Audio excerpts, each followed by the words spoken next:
Okay, it looks like it's live on Facebook.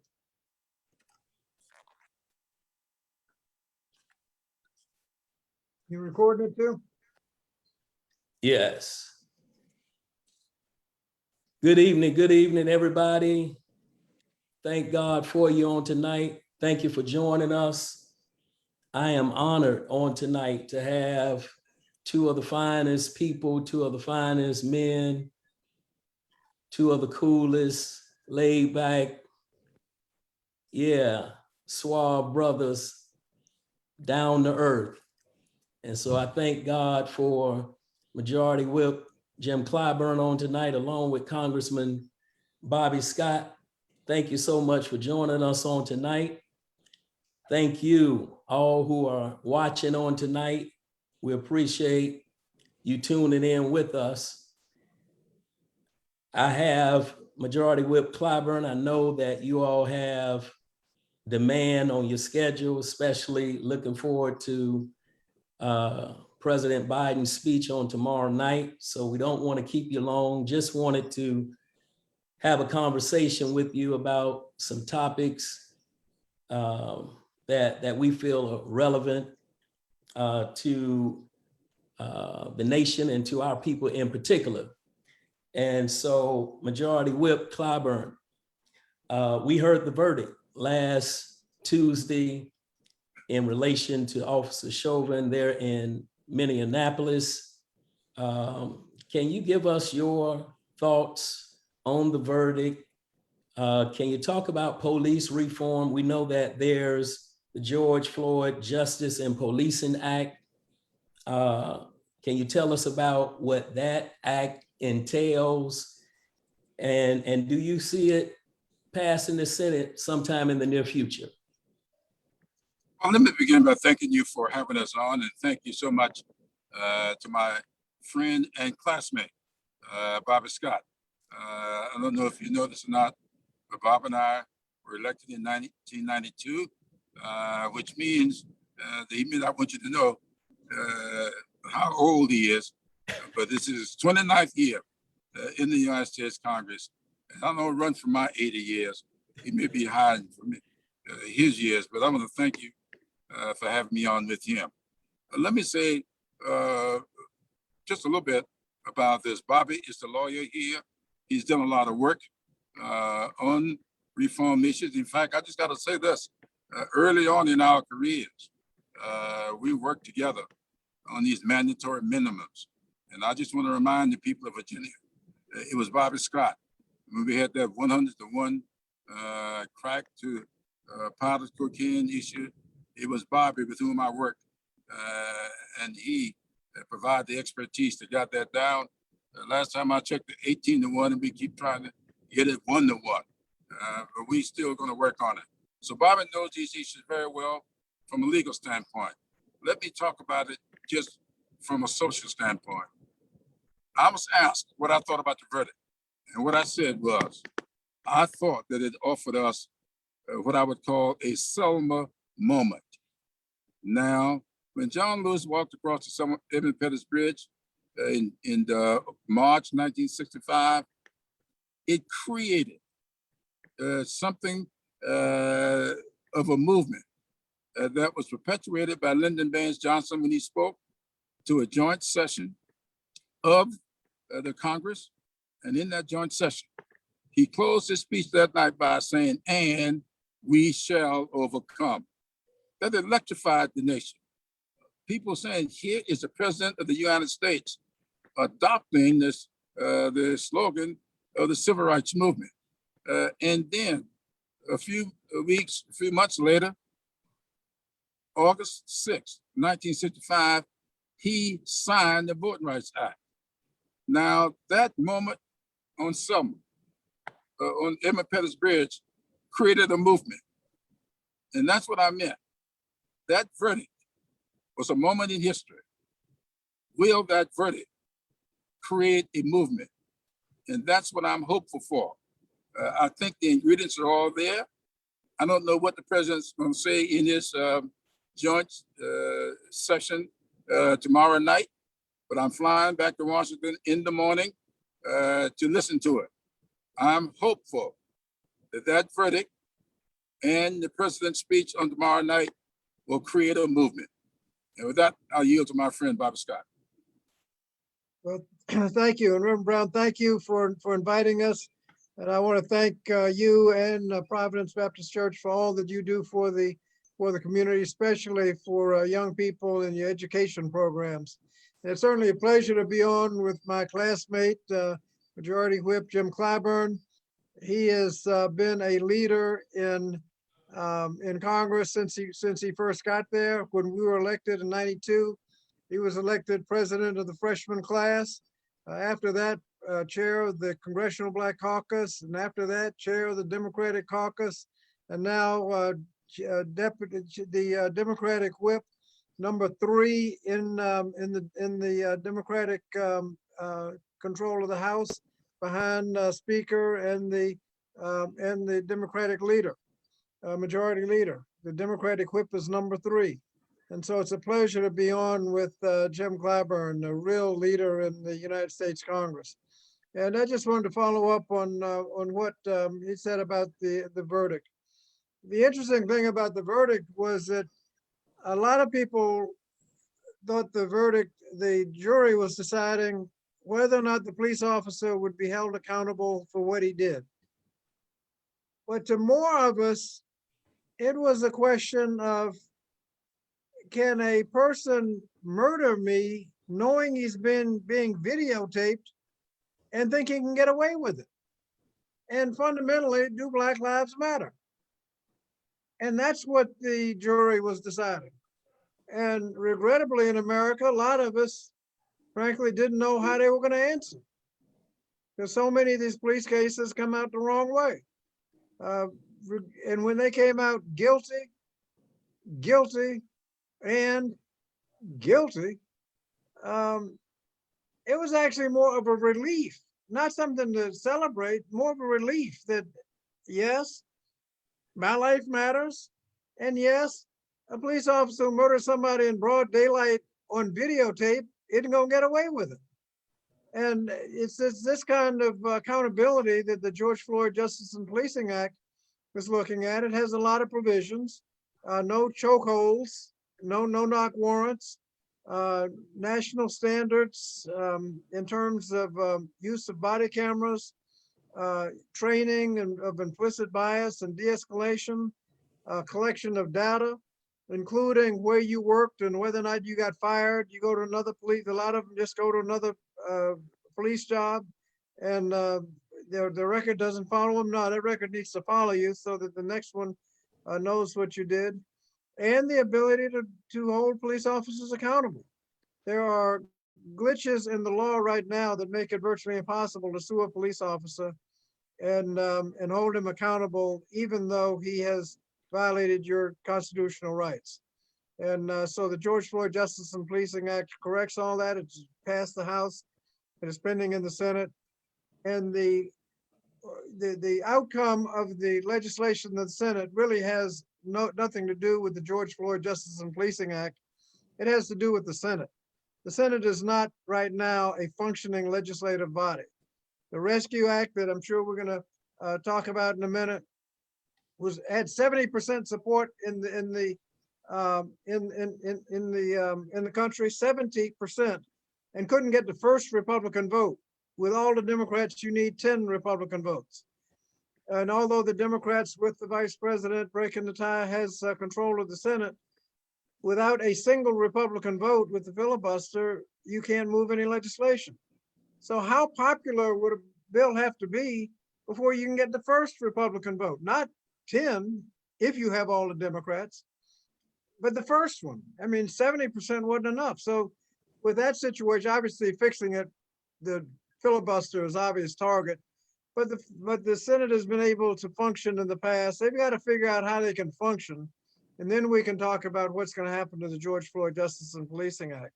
But they've got to decide whether or not they're going to be a functioning legislative body. And George Floyd Justice and Policing Act, minimum wage, union representation, a lot of bills, anti-discrimination bills, there are a lot of bills that have passed the House that are sitting over the Senate, waiting for the Senate to decide whether or not it's going to ever function as a legislative body. But Reverend Brown, I think there's one part of policing that I think people tend to overlook and that we have to come to grips with. And as a minister, I think you can be helpful. And that is, so long as we're being policed by people from outside of the community, you can expect things to go wrong. Yes, We need to police ourselves. yes, And so you need to find people in your congregation, friends and relatives of people in your congregation who grew up in the community and can become police officers so that we can police ourselves. It's not us against them, it's us and us. And so when a police officer draws his weapon and looks down the barrel, like in Columbus, Ohio, where he's looking at a young girl, all he saw was other, and he shot. He didn't think, well, this could be Representative Clyburn's nephew, or Mayor Price's next door neighbor, or Senator Locke's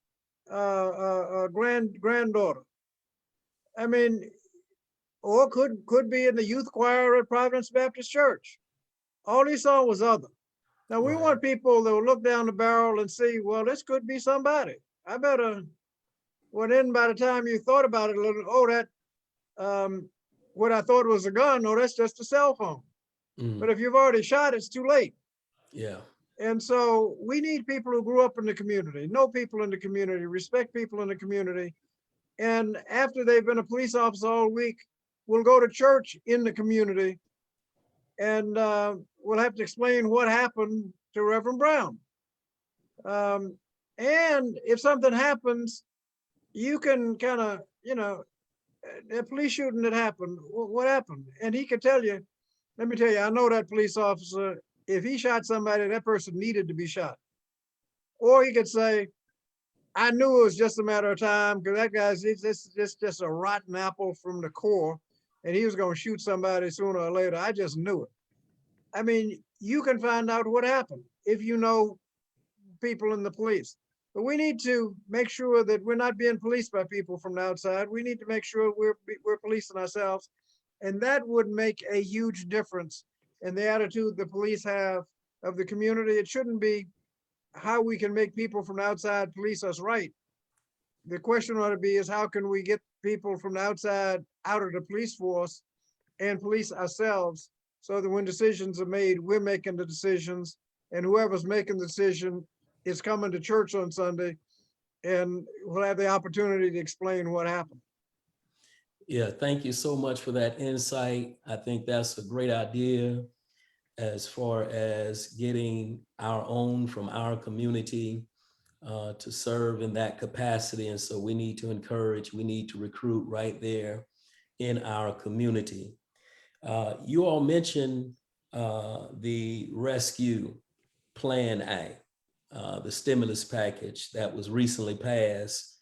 Can you talk about that and the people of color benefit and how schools can benefit from the act? Well, I'll go first, Chair. That rescue plan is exactly what it says. It's a rescue. Now, a lot of people do, as you you refer to it as a stimulus. The stimulus is coming tomorrow night. That was to arrest the deterioration that's taking place in communities, to arrest the hemorrhaging that people were getting unemployment. We were passing an emergency plan to stop the unemployment, the community deterioration, and it's been successful. You saw the numbers that came out last month. The number of applications for unemployment dropped dramatically back to pre-pandemic days. So it is working. $1,400 per person on top of the $600 we gave back in December, brought it to the $2,000 that we had promised if we had the authority to do so. We didn't have the authority in December, and we couldn't get the Republicans to go beyond 600. We got the authority in January out of Georgia, So we added on the other 1,400 to bring it to 2,000. $3,600 per child under 6.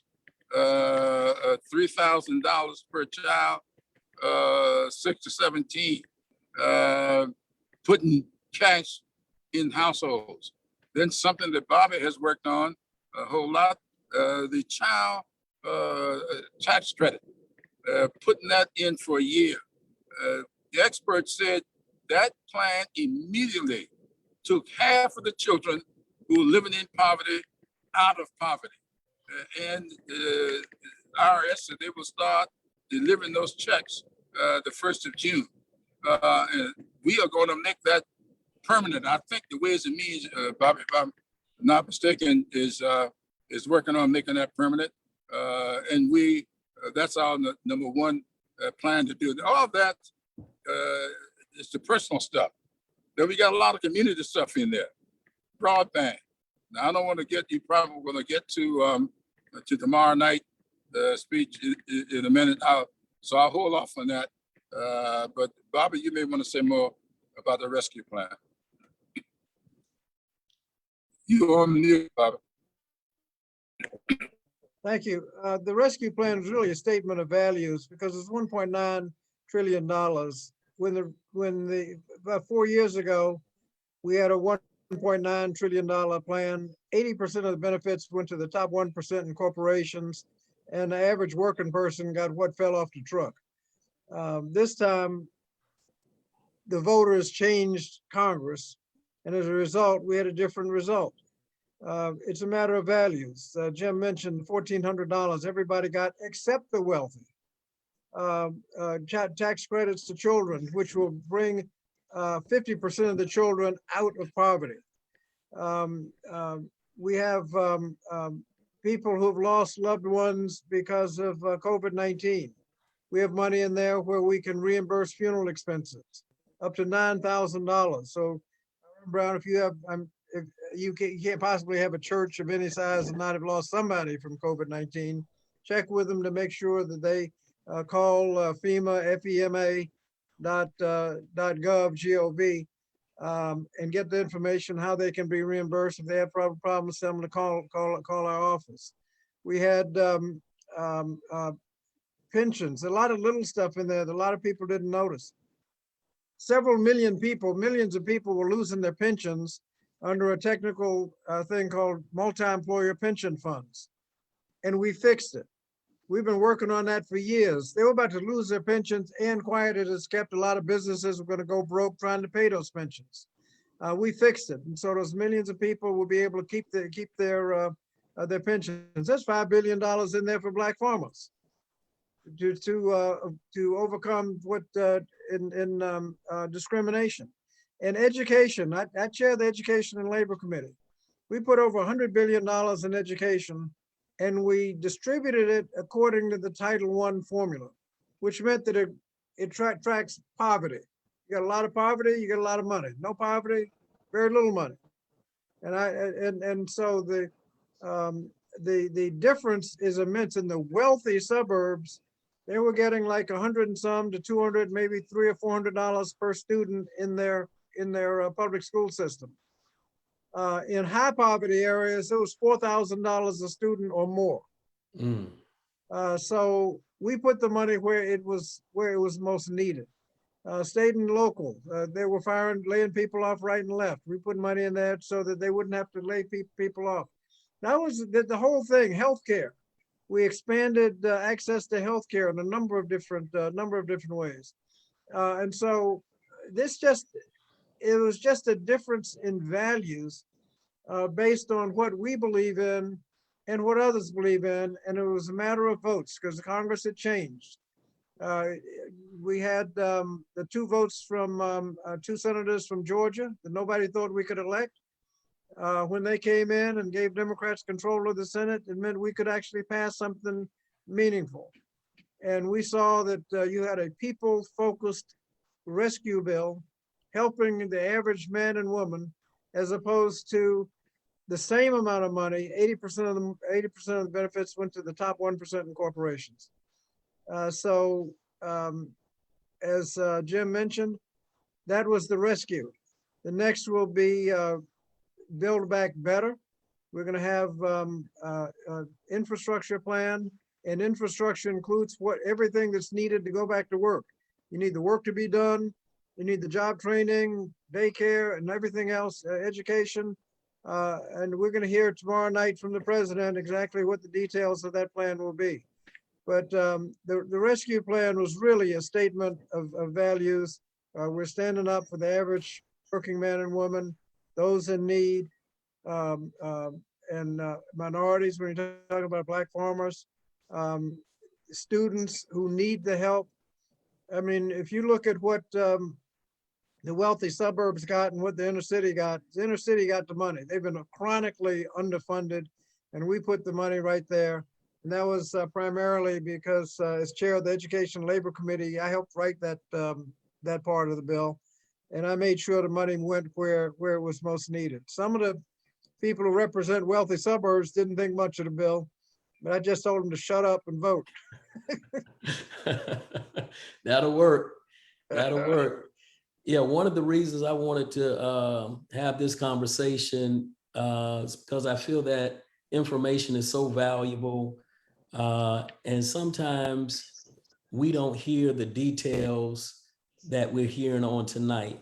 And so I just thank God for you two coming on and sharing with us the wisdom and the knowledge that you have. I just wanted to go back, Congressman Scott, to those who had loved ones to pass from COVID, because I think that is a great issue to talk about. As a pastor, I've had members to pass from COVID. I've had relatives of members to pass from COVID. And so I think that's so very important that they hear, if they don't know already, to contact FEMA in order to get reimbursed for funeral expenses. Up to $9,000. Up to $9,000. So please hear that on tonight, jot that down. Up to $9,000 you can be reimbursed for funeral expenses. So contact FEMA. If push come to shove, call Congressman Scott. That's what we're here for. Oh, yeah. You know, Bobby introduced, I don't know if you're going to go there, Pastor, tomorrow night's speech. I think there's something critical about tomorrow night that we must make sure that people understand. The big battle that's going to grow out of that speech is how to define infrastructure. This is going to be an infrastructure bill. And already we hear the naysayers talking about the need for traditional infrastructure programs and not for these programs that Joe Biden is talking about.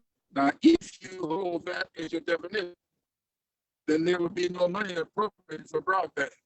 And you cannot be more infrastructure than broadband in this day and time. That's a little bit like saying that Abraham Lincoln shouldn't have instituted the Transatlantic Railroad because traditionally it was not infrastructure. So I ask now.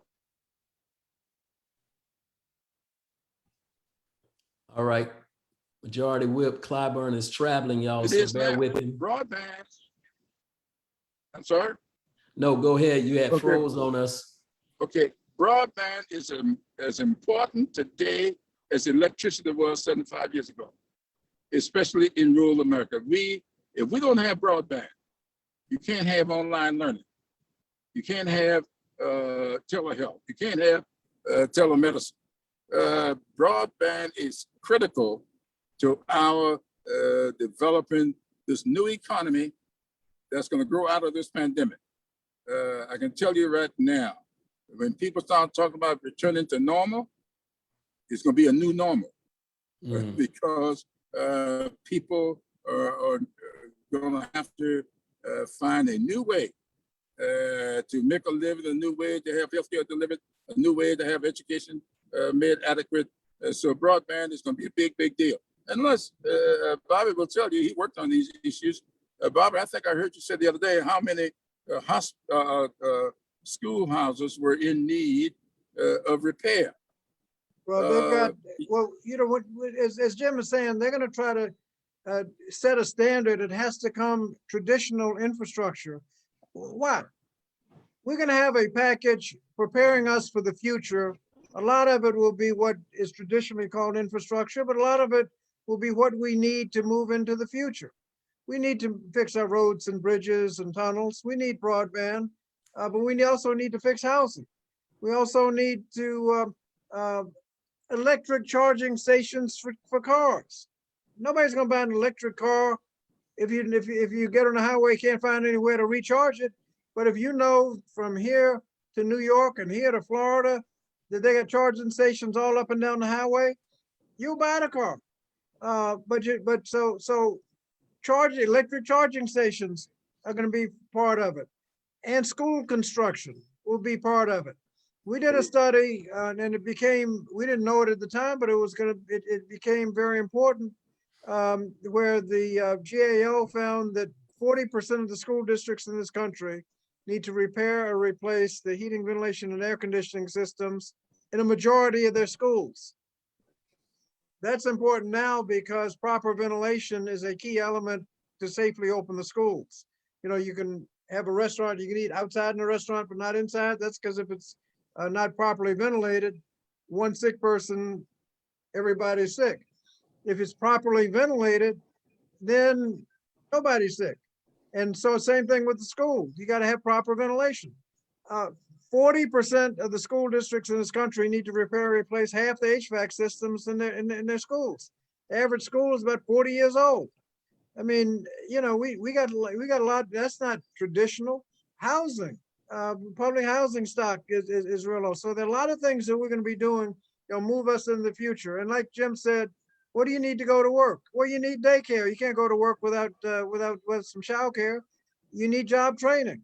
7 million of the jobs that were lost during the pandemic, people are not going back to those jobs. They need some job training for another job. And so we need to put money into job trainings. And so this, what the president is doing is looking towards the future. And you're going to have some that put up an arbitrary definition. Well, if it's not infrastructure the way I like infrastructure, then I'm not going to be for it. We heard the same thing with the rescue plan. Oh, we're going to cut the child poverty rate in half. What does that have to do with COVID-19?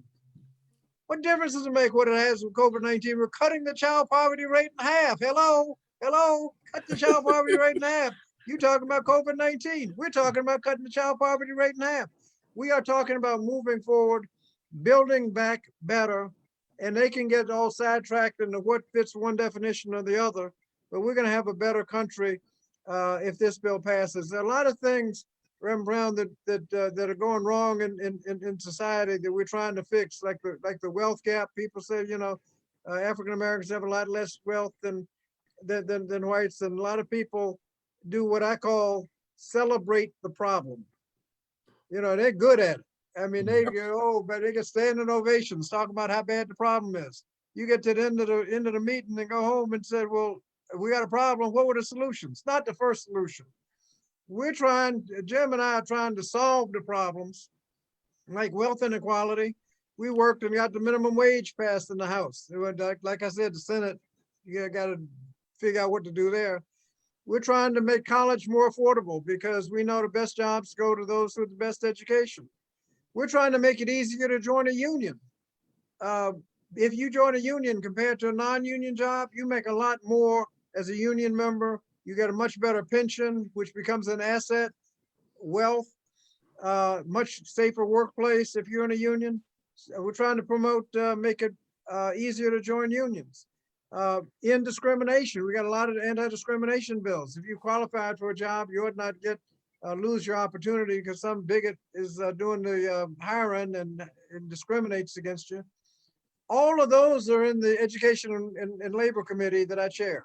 And so we're pushing all of those. There's one other area that's not in my committee jurisdiction that we've been pushing, and that's home ownership. And if when I go up to Marcia Fudge, I don't even have to say anything anymore. And she says home ownership. That's right. Home ownership is where most middle-class families get their wealth. And to the extent that we can promote home ownership so that people can own their homes and have intergenerational wealth, then we can deal with the wealth inequality. And the government has an obligation to do something, because slowly but surely the word's getting out. The federal government had something to do with creating the problem.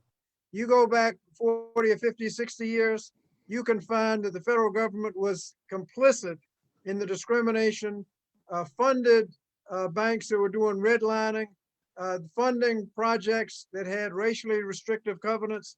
The federal government was into it up to their neck. And so the federal government has an obligation to help fix the problem. But if we're actually doing something, trying to fix the problem, and we're working as hard as we can. COVID. Majority Whip Clyburn, I heard you speaking on the issue. I forget if it was MSNBC. I know I've seen some tweets with you encouraging people to get vaccinated. Black and brown communities are disproportionately affected by COVID, but we're still reluctant to go out and get vaccinated. And we know about the trust factor. We know about people having reservations because they believe the vaccine was developed quickly. How do we get Black and brown people to go out, get vaccinated? Well, we lead by precept and example. As you know, Reverend, I grew up in Apostates. My dad used to tell me all the time, when it comes to leadership, you don't just express precepts. You got to lead by example. And I got my first shot back in December. I got my second shot on January 7th. You know why I can't forget that day.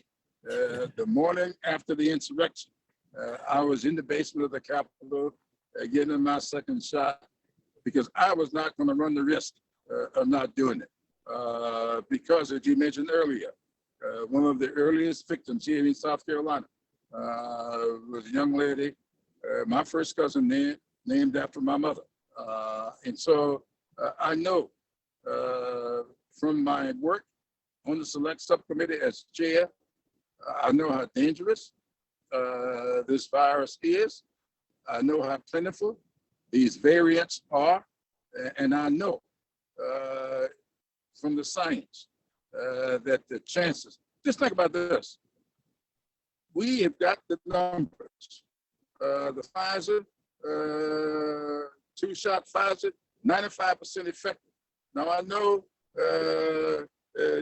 Pastor, if all your church members there in Virginia could play the lottery at 95% effective, you would have a new church, new pastors, everything else. So if you have a 95% effective rate, take the chance. So I would say to people, this 95% effectiveness, it means something. Yes, there may be some dangers. It may not do anything for the other 5%. But they also, we have to look, and I think that's what went on with the Johnson & Johnson. They did the studies, they looked and they saw that there could have been some underlying issues that led to those 3 or 4 deaths. We don't know what it was. But when you look at the millions of people who have been vaccinated, over 200 million in this country, I think the effectiveness of this vaccine is pretty clear, and we need to do it. So I've been encouraging people. When I got my shot, I did so, had it videotaped, and I sent it out so that people know that I wasn't just saying something. I was doing, practicing what I preach. So I'll just tell people, I'm doing my work as chair of that committee. You may have read that up in Baltimore, a problem developed with Emergent. We're bringing those CEOs before the committee on the 19th of May. They wrote back saying, well, how about do it this way or that way? No, either come on your own or get the subpoena. You come in for the committee, you're going to explain to us exactly what happened. Now, we do know that that company, you probably read about this, this was a company that mixed up AstraZeneca, Zeneca and Johnson stuff, and we had to throw out millions of vaccines. So we are going to do our job to make sure that these people do their jobs efficiently, effectively, and equitably. Those are the 3 E's that I'm operating on. When we spend this money, is it going to be used efficiently? Is it going to be used effectively? And is it going to be used equitably? Those are my 3 E's. And we're working on that. And I will say to your church members and to your friends, the risks of not taking the vaccine are just too great. Yeah. And Reverend Brown, I think Whip Clyburn has done a tremendous job as chairing that committee, getting the facts on the table. But you know, there's nothing wrong with a little skepticism. The fact is, it was this thing was developed quickly, but I think it's, which means you got to look at it and see what happened. And they actually combined a couple of steps. Like they started producing the vaccine before it was approved. If it had not been approved, all of that vaccine would be trash. They would have wasted their money. But what they did is they invested the money hoping that it would be approved, and then they'd be that far ahead.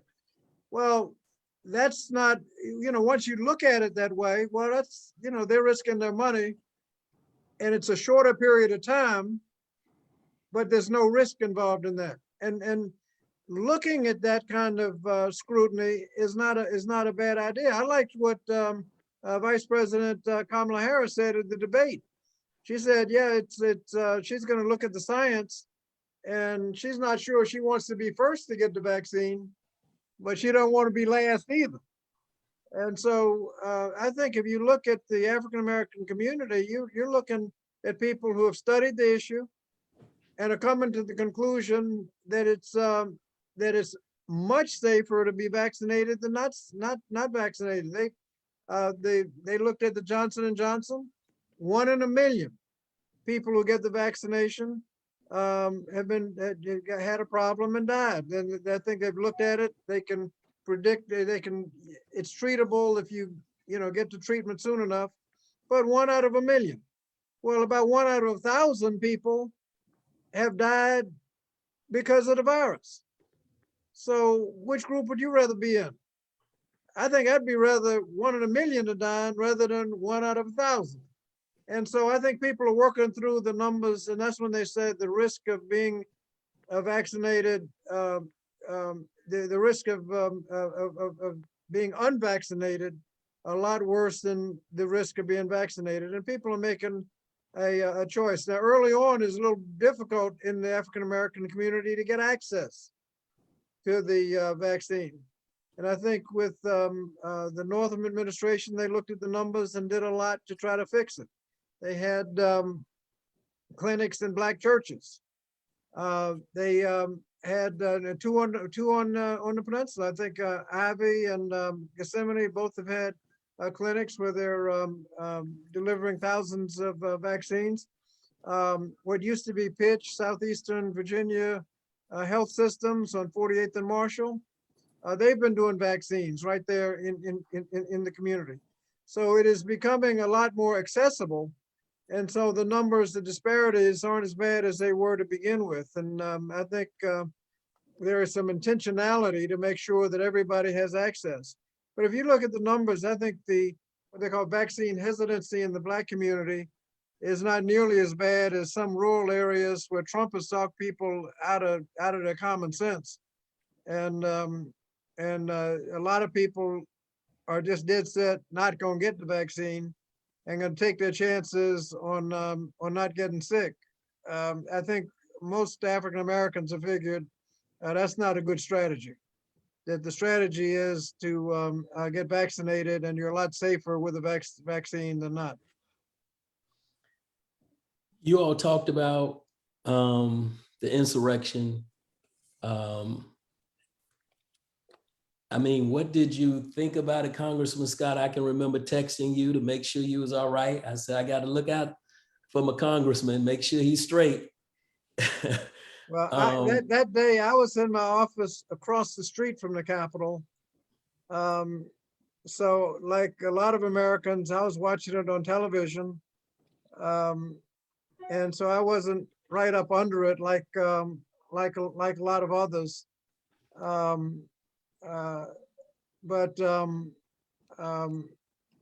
It was, you know, we were obviously totally unprepared, even though the evidence was there. And if you look at the preparation for Black Lives Matter, where people were showing up in t-shirts and shorts, compared to the preparation where people were showing up in combat helmets, bulletproof vests, and everything else, you would think that there'd have been a little better preparation. But however bad the preparation was, my inquiry would be, when it became apparent that things were out of control, about 1 o'clock in the afternoon, where this mob was physically attacking the police and overrunning the little bicycle racks that they had, what happened then? Where was the help? The governor of Maryland said his National Guard was ready to go, but he couldn't get authority to send them. What was going on? Then you hear from the Republican leader of the House talking to the president, saying, we need help. And the president is quoted as saying, well, it seems like the people in the insurrection were more upset about the election than you were. Well, what kind of statement is that? I mean, I don't want to scare people to death. I mean, what was going on? Was there an intention to withhold support? And, you know, we were within seconds of dozens of members of Congress being overrun by the mob. And it appeared to be no question, if the mob caught up with members of Congress, they would have killed them. And you saw some shots of senators being escorted down one end of the hall, then turned around. The video shows them coming back, running the other way because they ran into the mob. And it was only by the grace of God that no member of Congress was captured. We need to know why the preparation was so bad, what was going on in the afternoon when people were asking for help, and were members of Congress in cahoots with the insurrectionists. That's being investigated right now. So there's a lot we need to know. I believe there'll be a bipartisan commission like we had up to 9/11. They'll look into all of this. But there's a lot we need to know. But you've heard statements like the senator from I think it was Wisconsin said that he really wasn't afraid of the insurrectionists. They were good people as far as he was concerned. But if it had been Black Lives Matter, he'd have been concerned. Black Lives Matter, like I said, t-shirts and shorts, compared to people with bulletproof vests, all kinds of equipment, helmets, combat helmets, in doing military maneuvers, constructing a gallows to hang somebody, and he's not concerned. Well, I liked what one commentator said. He said the clarity of the message was refreshing. That he just came on out with it. But we need some more information. Majority Whip Clyburn, do you think those who breached the Capitol on January 6th, do you think they'll be properly held accountable? Well, I had a long talk with Speaker Pelosi last night. We are working on with Bennett Thompson, who chairs the Homeland Security Committee, who is drawing up legislation that we hope will be bipartisan. in order to address this issue. I think we'll get there. As you saw, what the Republicans are trying to do, particularly the minority leader, he wants to have a commission to study Antifa and Black Lives Matter. Now, nobody from Black Lives Matter showed up at the Capitol on the 6th. I don't even know what Antifa is. Maybe Bobby knows. There must be some legal thing, because I've never seen anybody that could be categorized as being Antifa. I don't know what that is. So what we're trying to do now is for cooler heads to prevail and for us to have this committee evenly divided between the House and the Senate, give subpoena powers that cannot be used unless both sides, a majority agree. So if you got it evenly divided, then that means at least it'd be bipartisan if you issue subpoenas. So I think we're going to do it. It's going to take some time. The American people want to see it done, but it is something that we're still working on. You know, Reverend Brown, well, first of all, Antifa is short for anti-fascist, which actually is most people would think would be a good thing. But it is a philosophy. It's like feminist. It's not an organization. It's not a person. I mean, how do you attack feminism? I mean, you know, the whole concept is bizarre. But I wouldn't be opposed to for an honest investigation into Black Lives Matter, because I think you would find that the violence at the Black Lives Matter protests were not committed by Black Lives Matter. They were we used to call them agents provocateurs, people who joined the movement, didn't make a mess out of things. But the leaders of Black Lives Matter were just trying to have a peaceful protest. Others would join in and mess it up. And I suspect that some of those, I think if you really look into it and find out who these people were that started the violence, you're going to find, one, that the provocation by police. I mean, the Attorney General said he wanted people to send in videos of violence at Black Lives Matter protests, and they sent in all the police violence, police hitting people and pepper spraying and all that. I wouldn't be afraid of it, because I think that it would be an interesting conclusion that Black Lives Matter was not responsible for violence, that people had planted the violence. But on January 6th, that violence was planned by all these groups that had conspired in advance. They knew what they were going to do.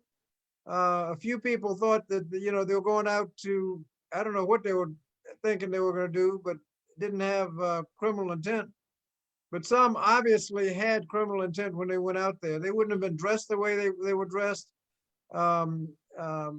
And so I'm looking forward to to an honest investigation as to what happened. And I don't care how broad it is, but you got to look at what happened on January 6th, because that stuff was all over the internet. Everybody who looked at the internet knew what was going on. Something happened, something was going on at 1 o'clock in the afternoon. It took several hours before backup came, and the Capitol Police were overrun. What was going on? What were the orders? Who was saying what? And my understanding is that the Vice President just gave an order to the National Guard, as they say, without portfolio. He didn't have the authority to do that. He wasn't President of the United States. He just assumed it and got him there because he saw what was going on. Let's find out exactly what was going on. I think there's some questions that need to be answered, and I'm looking forward to the investigation. My last question for tonight relates to voter suppression.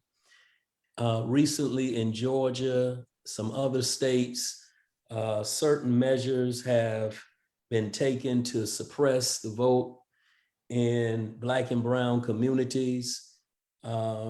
partly due to the election from November. What can be done to prevent? In January in Georgia. Yeah, The two senators. but I'm saying partly due to the presidential election, them losing the election. Right. They want to put in certain measures now to suppress the vote in minority communities. So what can be done to prevent voter suppression? Like when I heard about you can be charged with giving out water to people in line, I'm like totally like shocked, like that they would go to such extreme. Can you talk about that?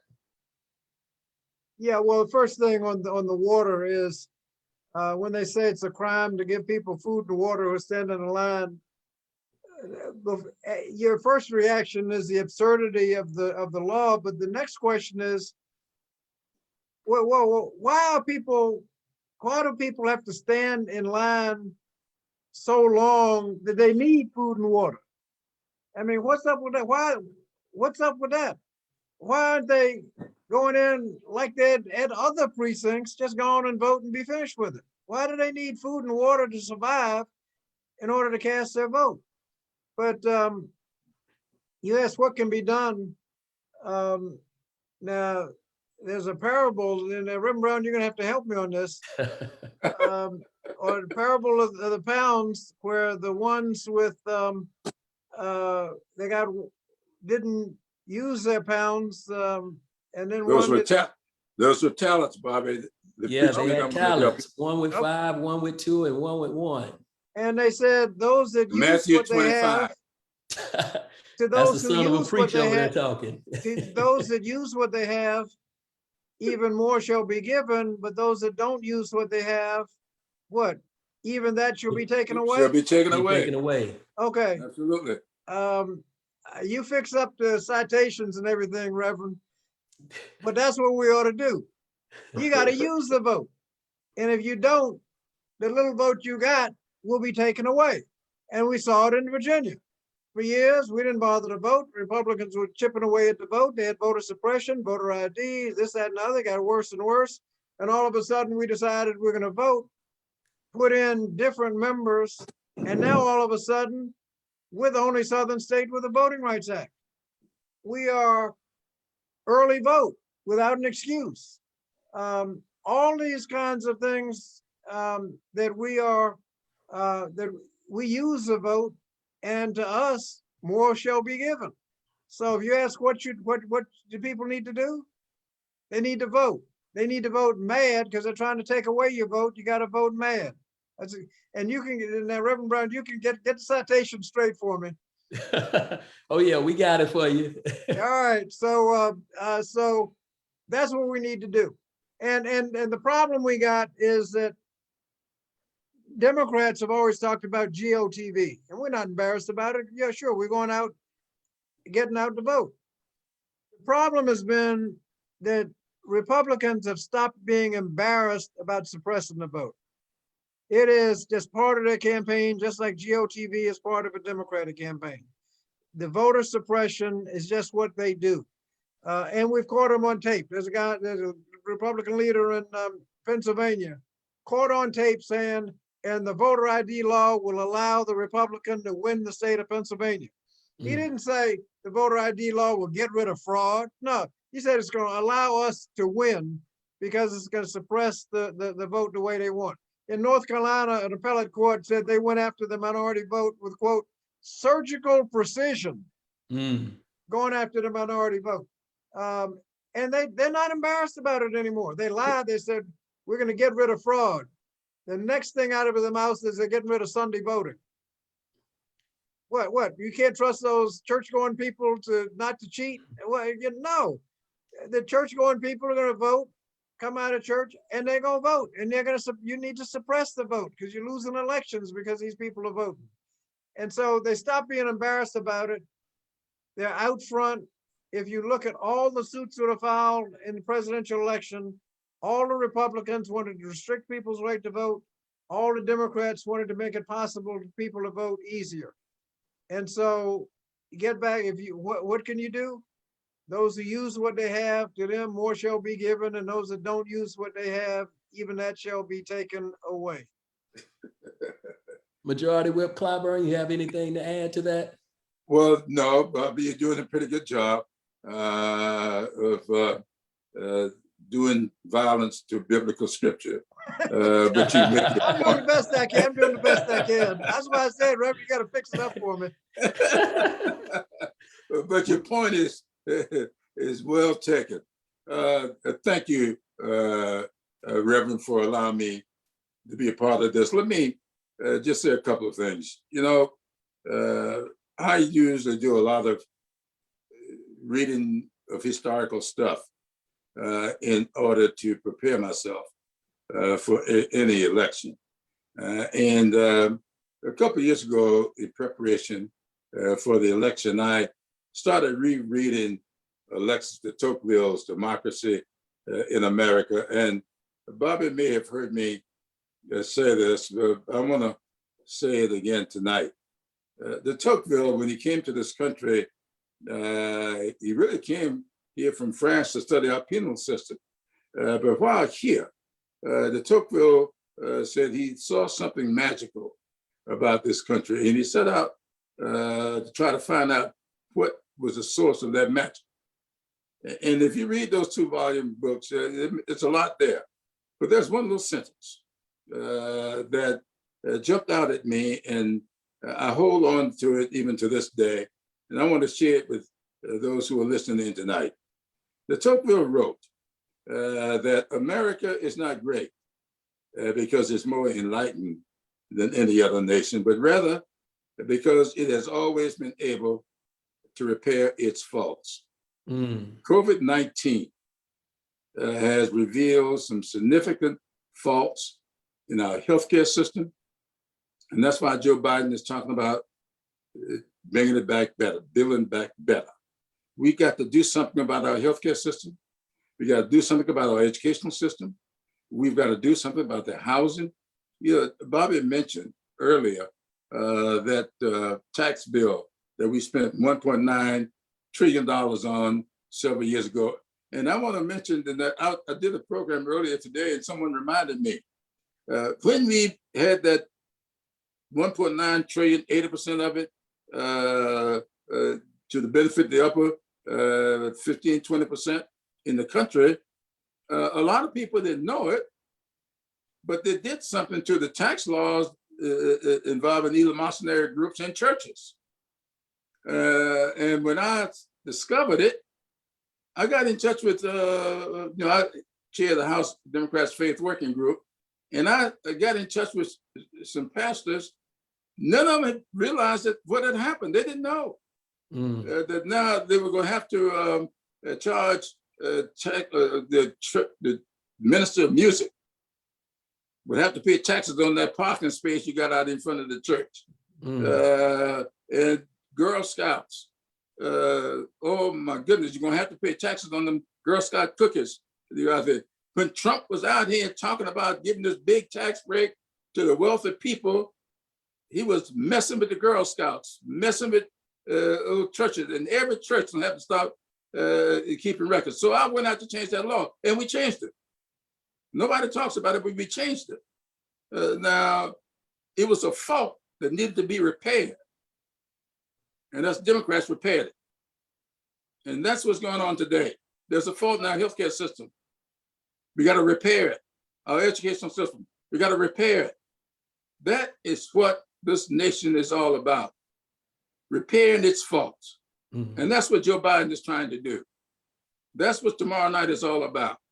Laying out for the American people the ways and means that we can go about repairing the faults that exist and that have been exacerbated by COVID-19. And with that, I'll yield to my classmate, Bobby Scott. Thank you. Thank you. Don't mess up the scripture this time, Bobby. Thank you, Jim. And thank you for being with us. You've been to Providence before, and it's great to have you back. And I appreciate the time you spent for our congregation in Newport News. this is a great exchange, and I want to thank Reverend Brown for having us. And as you've seen, we've been focused on the least of these, and it's in politics, sometimes that's hard. It's a lot easier sometimes to just go with the flow and help the wealthy and get your campaign contributions and hope people don't find out. But continued focus on the least of these is where we've been. The rescue plan showed that we've been successful. And I want to end, Reverend Brown, I'd hope you'd continue praying for us, that we can continue focused where we're focused, and that we can have the strength that we don't change. We keep focused on the least of these. So thank you again for having us, and we look forward to the next time. Oh, thank you all so much. What an honor, what a privilege. And we will continue to lift you all up in prayer. Thank all of those out there who are watching, who are listening. I am Pastor Brown, pastor of Providence Baptist Church, and we thank you for tuning in with us on tonight. We hope in some way that you were helped, that you were blessed, and we look forward to sharing with you again in the near future. And so join me on tomorrow morning at 7 o'clock right here on this page. I got a blessing for you. And so we're looking forward to you joining us tomorrow morning at 7. Rest well on tonight, get some refreshment, get revived, and we'll see you in the morning. Thank you, Majority Whip Clyburn. Thank you, Congressman Scott. Thank you very much, Reverend. Let me go get some refreshments. Thank you, Reverend. See Thank you, Jim. you. See you tomorrow. Okay, buddy. Okay. See you tomorrow.